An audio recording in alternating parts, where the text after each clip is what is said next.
The Outermost House, A Year of Life on the Great Beach of Cape Cod by Henry Beston. Chapter 8, Night on the Great Beach. Section 3. All winter long I slept on a couch in my larger room, but with the coming of warm weather, I put my bedroom in order. I used it as a kind of storage space during the cold season, and returned to my old and rather rusty iron cot. Every once in a while, however, moved by some obscure mood, I lift off the bed clothing and make up the couch again for a few nights. I like the 7 windows of a larger room, and the sense one may have there of being almost out of doors. My couch stands alongside the 2 front windows, and from my pillow I can look out to sea and watch the passing lights, the stars rising over ocean, the swaying lanterns of the anchored fishermen, and the white spill of the surf whose long sound fills the quiet of the dunes. Ever since my coming, I have wanted to see a thunderstorm bear down upon this elemental coast. A thunderstorm is a tempest on the Cape. The quoted word, as Shakespeare used it, means lightning and thunder, and it is in this old and beautiful Elizabethan sense that the word is used in Eastham.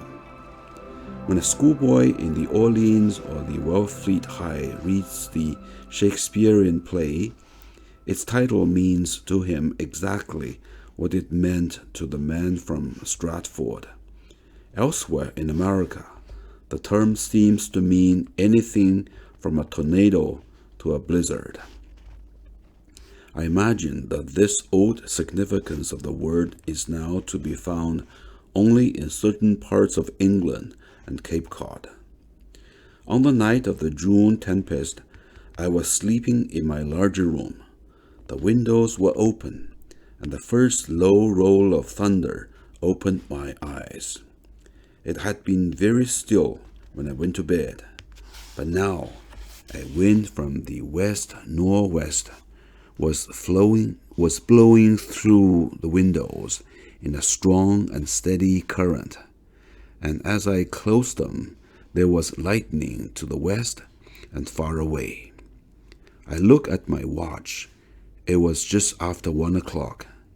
Then came a time of waiting in the darkness, long minutes broken by more thunder, and intervals of quiet in which I heard a faintest sound of light surf upon the beach. Suddenly, the heavens cracked open in an immense instant of pinkish-violet lightning. My 7 windows filled with the violent, inhuman light, and I had a glimpse of the great, solitary dunes, staringly empty of familiar shadows. A tremendous crash then mingled with the withdrawal of the light, and echoes of thunder rumbled away and grew faint in a returning rush of darkness. A moment after, rain began to fall gently, as if someone had just released its flow. A blessed sound on a roof of wooden shingles, and one I have loved ever since I was a child.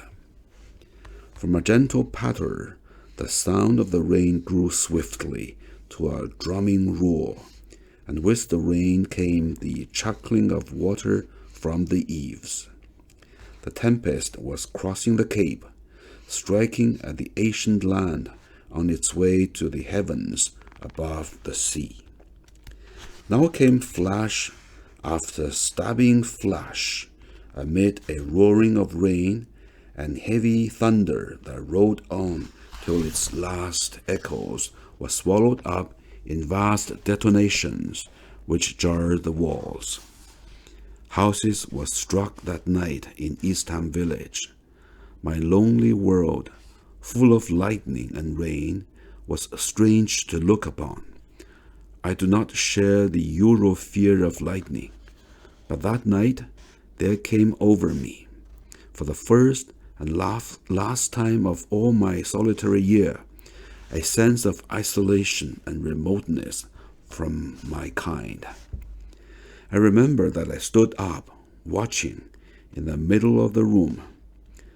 On the great marshes, the lightning surfaced the winding channels with a metallic splendor and arrest of motion.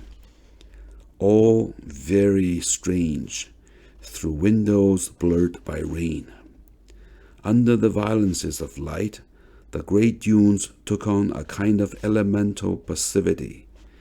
The quiet of earth enchanted into stone, and as I watched them appear and plunge back into a darkness that had an intensity of its own, I felt, as never before, a sense of the vast time, of the thousands of cyclic and uncounted years which had passed since these giants had risen from the dark ocean at their feet and given themselves to the wind and the bright day. Fantastic things were visible at sea, beaten down by the rain and sheltered by the cape itself from the river of west wind. The offshore brim of ocean remained unusually calm.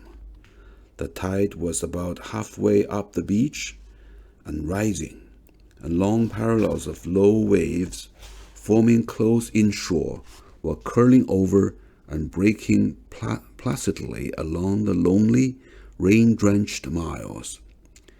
The intense crackling flares and the quiverings of the storm moving out to sea illumined every inch of the beach and the plain of the Atlantic, all save the hollow bellies of the little breakers, which were shielded from the light by their overcurling crests. The effect was dramatic and strangely beautiful, for what one saw was a bright ocean rimmed with parallel bands of blackest advancing darkness, each one melting back to light as the wave toppled down upon the beach in foam. Stars came out after the storm, and when I woke again before sunrise, I found the heavens and the earth rain-washed, cool, and clear. Saturn and the Scorpion were setting, but Jupiter was riding the zenith and paling on his throne. The tide was low in the marsh channels. The gulls had scarcely stirred upon their gravel banks and bars.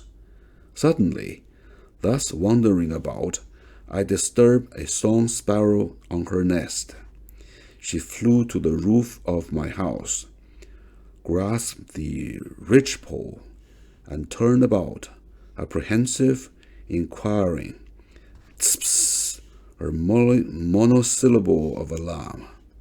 Then back toward her nest she flew, alighted in a plum bush, and reassured at last, trilled out a morning song.